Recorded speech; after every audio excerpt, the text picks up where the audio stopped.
I think they're a top 5 team in the NBA. And this year has been about them having to prove themselves again, which is a rarity for a defending NBA champion. I can't recall the last time that happened. Maybe the Pistons in 2004 because they were kind of a rarity and the way they were put together. But a big part of what the Raptors have been doing this year is guys like Siakam have stepped up that much more. Ibaka's had a great year. OG Anunoby's taken a step.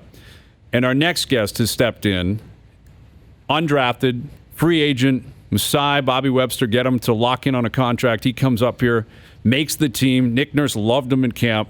Plays opening night, not a ton of minutes, but I'm concerned about he's gone off since. The rookie initiation you mentioned. I got stuck with a $15,000 bill for dinner, and he had to sing. Is that what you said? Well, let's get to the bottom of it. Here he is, Raptors rookie Terence Davis.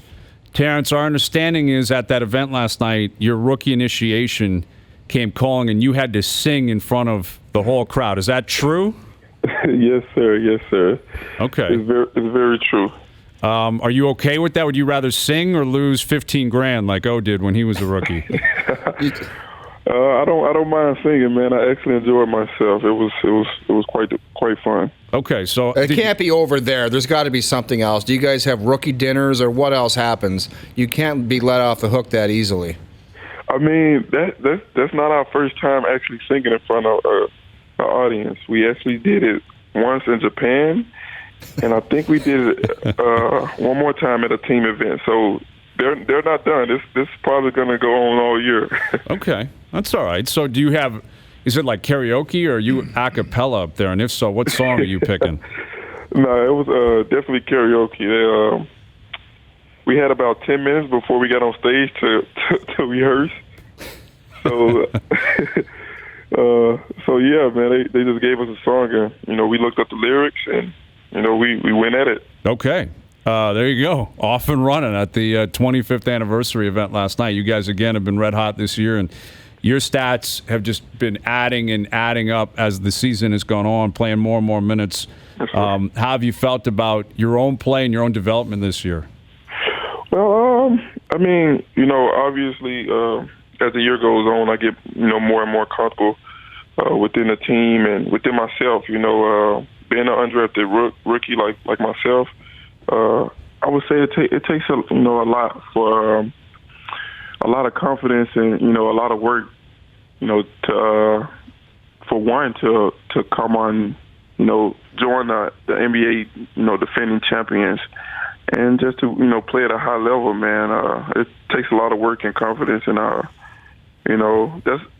that's something I don't lack. I don't lack confidence, man, because with confidence is key. If you have confidence, then, you put the time in, you put the work in, and, that's where you get your confidence from. So that's something I don't lack, man. And all great players, good players have confidence. So, that's where it comes from.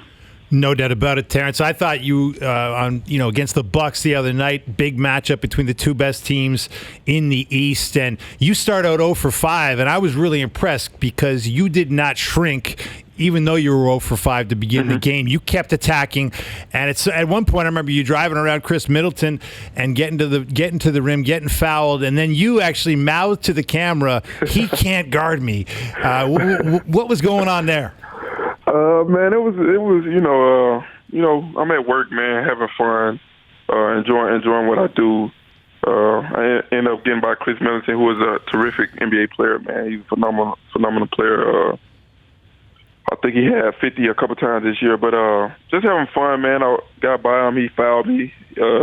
He really had no other choice but to foul me, and just seeing the camera, man, and said some generous words, man. But he's definitely a great player, and just at work having fun.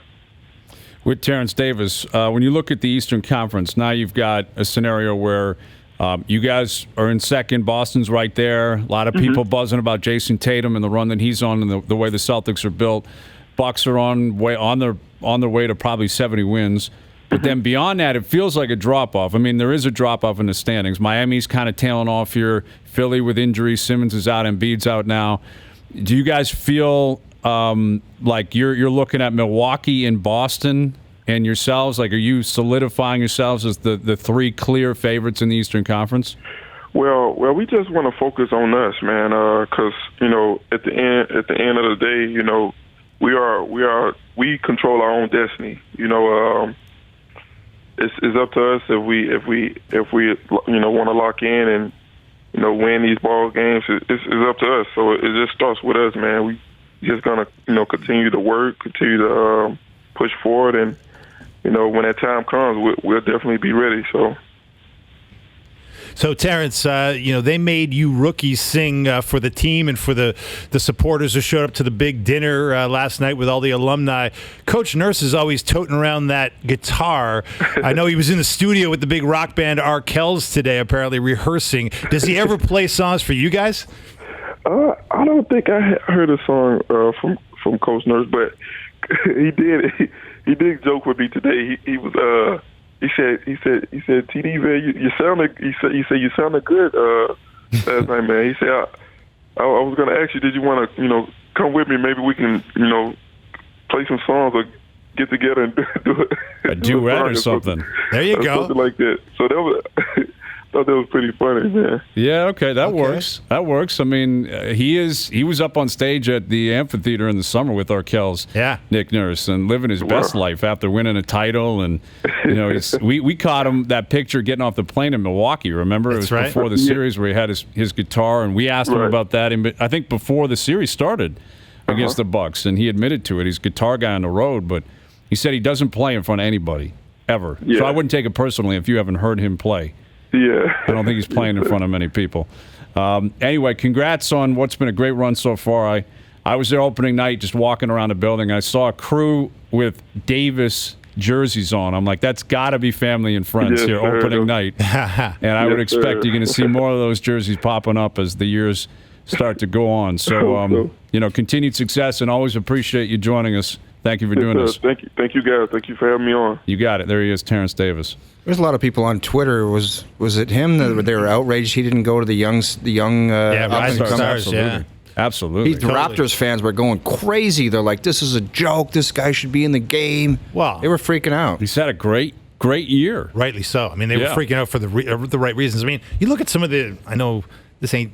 Analytics is analytics, but you look at some of the stuff, like this guy is an efficient player, man. Like when he gets the ball, he is so aggressive, goes to the rim with such force.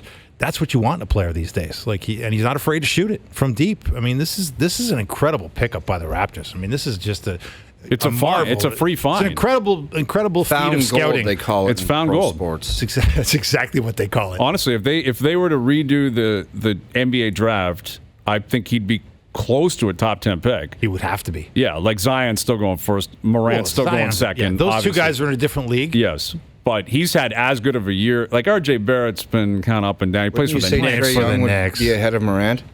Well, that's from a couple of years ago, though. Oh, that's Young's in his second year. Like if we're looking at this year's draft, he would be closing in on a top 10 pick for sure. Yeah. So he's going to make the all-rookie team. Find. He'll make the all-rookie team. Yeah, it's been a massive find, and he is confident. He is not shy. Like, he will keep shooting, man. And you need it. Like, he's right. You need it. The best players, if you want to have any success, you got to have confidence that even when you miss, you're going to go back up next time you get that chance. How many guys you see? We've seen so many guys come through this town. They go 0 for 2 and they stop shooting, right? They're just like, I don't have it tonight. Even Marc Gasol, if he's got a weakness as a player, sometimes if he's not making shots, he'll just stop shooting, and that hurts everybody, right? Because the ball stops moving and people stop guarding him. But this kid, man, like you're 0 for 5 against the Milwaukee Bucks, and you're taking it to Chris Middleton, a certifiable All-Star, and you're like, he can't guard me. Yeah. I love that. No, Nurse supports it and he promotes it. Yes. Like we had Nurse on earlier in the year after a poor shooting night from Davis, and I remember asking him. He was something like 1 for 9. I'm like, well, at what point do you say, hey, like when you're 1 for 5 or 1 for 6? And he's like, if he's open, shoot it. Yeah. If he's open, that's the playbook. Like at some point he's gonna recalibrate and he's gonna get closer to the numbers that he does on an average basis. So, and I'll tell you why, man. The coach wants him shooting because they need scoring. Just like when you're 19 cruising around the pub, shoot your shot, Brian. Shoot your shot. That's what Terence Davis does. Might take 10 times.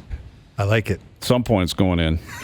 At some point, Or maybe not. Someone is going to in some acknowledge cases, maybe not. your existence.